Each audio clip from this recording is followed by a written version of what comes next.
ও কি বৌমা, তরকারিটা আজকে নিরামিষ করছো কেন? আজকে তো বৃহস্পতিবার নয়, তরকারিটা নিরামিষ করছো যে বড়? হ্যাঁ মা, এই তরকারিটা করছি। এই তরকারিটা না ঘি আর গরম মশলা দিয়ে করলে খুব সুন্দর খেতে লাগে। একবার খেয়ে দেখবেন, মুখে লেগে থাকবে। আমার বাপের বাড়িতে তো এইভাবেই রান্না হতো। এই তরকারিটা সবাই খেতে খুব পছন্দ করতো, একবার খেয়ে দেখবেন।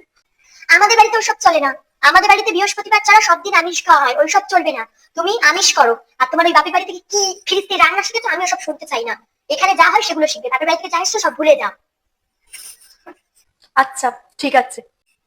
উফ, কত বেলা হয়ে গেল, কি ঘরদোরের এই হাল হয়ে পড়ে আছে। তা বৌমা, ঘরদোর এই হয়ে পড়ে আছে, এত বেলা হতে যায়, তুমি ঘরদোর কিছু পরিষ্কার করোনি? আসলে মা, আমি তো সব ভুলে গেছি। আমার তো আর কিছু মনে নেই।